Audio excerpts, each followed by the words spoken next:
magaalada Gaalkacyo ayaa sanadihii ugu dambeeyay sameynaysa horumar kala duwan. Bangiga caalamiga IBS oo 4 sano ka hor laga hirgeliyay magaalada Gaalkacyo waxa uu lafdhabar iyo garab weyn u noqday ganacsatada reer Gaalkacyo. Waxa uu ahaa bangiga ugu horeeyay ee magaalada Gaalkacyo ka hirgeliyay mashiinka ATM, kaas oo hadda bulshada reer Gaalkacyo ay si joogto ah u isticmaalaan. Hadda bangigu waxa uu soo kordhiyay adeegga mobile money oo casri ah, kaas oo bulshada reer Gaalkacyo ka haqabtiray baahiyo badan oo ay u qabeen. adeegan ka hadlayo waa adeegga casriga ah ee IBS. waa adeeg maaliyadeed oo dhameystiran oo ku fududeynaya maareynta dhaqdhaqaaqa lacageed ee maalinlaha ah, asagoo leh adeegyo kala duwan sida IBS Pay. IBS Pay waa hanaan casri ah oo kuu sahlaya inaad si fudud ugu bixiso lacagaha goobaha ganacsiga.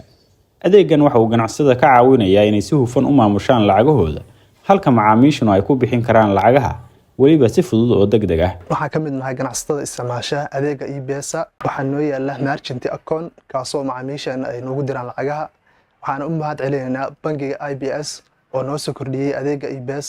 waxaan leenahay waa mahadsantihiin, ku soo dhawaada degmada Gaalkacyo.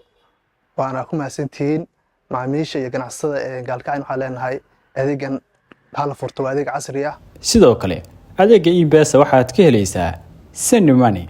Send Money waa hab fudud oo lacag dirista shakhsiyaadka ah, waxaana kuu fududeynayaa inaad si sahlan lacag ugu dirto qof kale oo isticmaala adeegga IBS meel kasta oo uu joogo. waxa kale oo aad ka helaysaa Deposit and Withdrawal Bank. waxaad si toos ah ugu xiran kartaa akoonkaaga bangiga IBS, taas oo kuu ogolaanaysa inaad lacag kala baxdo ama aad dhigato akoonkaaga mar kasta oo aad u baahato. waxaan rabaa halkaa ka hadla barnaamijka IBS app oo ii fududeeya waxyaalo badan oo u baahnaa, oo ay ka mid tahay Send Money barnaamijka ah oo ah in lacag dadka familkaaga u diri kartid, biilasha ku bixi kartid, haddii ilaahay ku idmaayo meheradaha uga shaahin kartid, maqaayadaha uga adeegan kartid.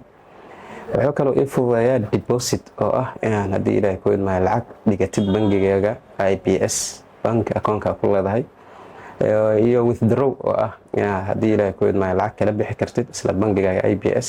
waxa kale oo aad ka helaysaa IBS Virtual Mastercard.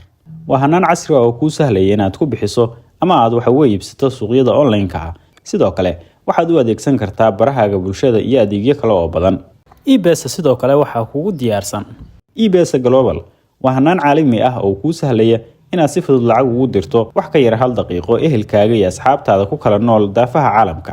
sidoo kale adeegyada muhiimka ah ee IBS waxaa ka mid ah adeegga IBS Withdrawal ATM. waa hanaan casri ah oo kuu sahlaya inaad lacagtaada oo kaasha si fudud ugala baxdo ATM-yada IBS Bank adigoo aan kaar wadan xilli kasta oo aad u baahato. adeeggan waxa uu bulshada u fududeynayaa in xilli walba ay u baahdaan lacagahooda oo kaash ah ay si fudud ku helaan.